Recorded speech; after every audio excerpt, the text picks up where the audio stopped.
Bojangles, how's it going? I'm glad you came over here for coffee again. The 4th of July is coming up, and you remember that time, 4th of July, that me and you was in the truck with my dad, and we had those set of baseball hats for the kids up in Boston for the bicentennial 1976 celebration for the orphanage. They wanted their baseball caps. And my dad was driving the truck, and we was hammered down through South Alabama. And we was driving through this county, and this school bus full of kids slid sideways on the ice in the middle of July. And my dad swerved to miss him and hit a snowbank in southern Alabama. He hit his head on the windshield and it knocked him out. Me and you dragged him back and put him in the sleeper. And I knew this hot load of freight just had to get up there for the orphanage so those kids could get those bicentennial baseball hats in 1976. And you started whoo, whoo, whoo, whoo, whoo, whoo, and you was telling me I needed to drive. And I told you I was just 6 years old. And the way you was hooting and hollering, you made it out like I could do it with your help. I mean, after all, you did command all those rockets, so I figured you knew what you was doing when it came to driving a semi-truck. And with my hands and feet and your knowledge, we could make the delivery on time. What?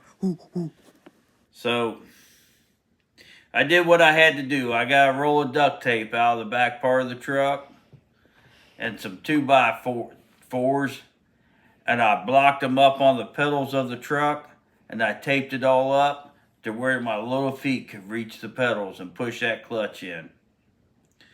And I pushed that clutch in, I put it in first gear, and we took off and rolling.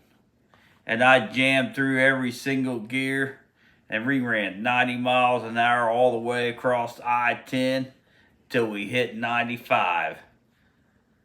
And then I did 95 miles an hour on 95 all the way up there.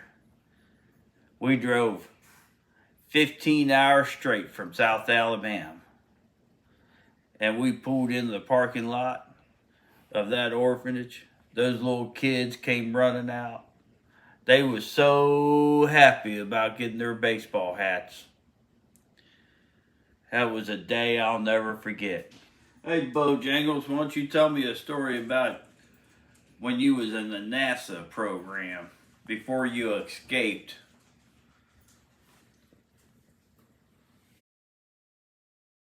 There was chaos at the NASA station. A great spaceship was ready to lift off.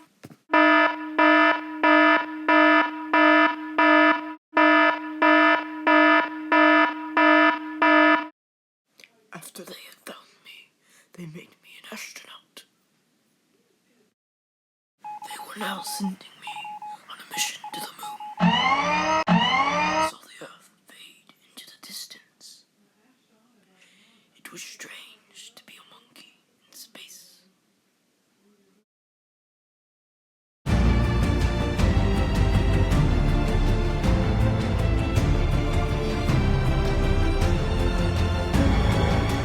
It was a long journey until I saw it, the moon.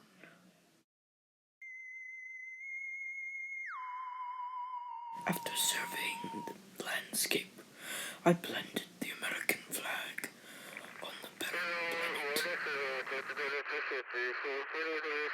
I was soon heading back to Earth, but NASA is not where I wanted to stay.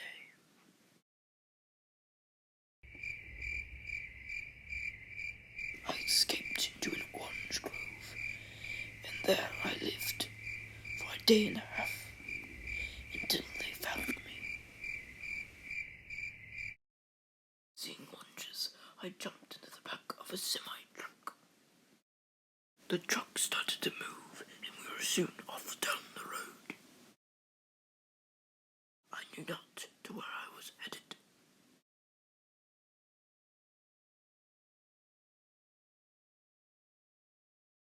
Well, Bojangles, I'm so glad out of all the orange groves and all the semi trucks that you jumped up into my daddy's truck and you escaped from NASA and went to that orange grove when me and my daddy was picking up oranges back in 1975. You jumped up and you hit back in that sleeper and we took off going down the road. And you came out of the sleeper, you remember? We was 20 miles from the state line to Georgia. We was running up 75 and we was doing 75 miles an hour. And I was bird dogging the bears out there for my daddy because, you know, back then the speed limit was just double nickels. And you came out and you start ooh, ooh, ooh. And I was like, Daddy, there's a monkey in the truck. And my daddy goes, oh, there's two monkeys. Ha, ha, ha, ha, ha. I said, Daddy, I'm not a monkey. And he goes, I know. He goes, who are you? And Bojangles, you started doing all this sign language stuff and moving.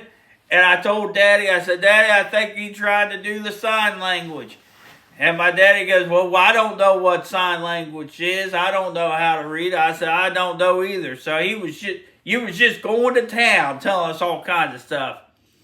And we didn't know, figured out a thing you said. It's a good thing you could write. And you wrote down your whole story and we took care of you, took you in and we kept you safe and hidden. And we took you all the way back to Kentucky. And the best thing about it is when we got home, my mom made that banana cream pie for you.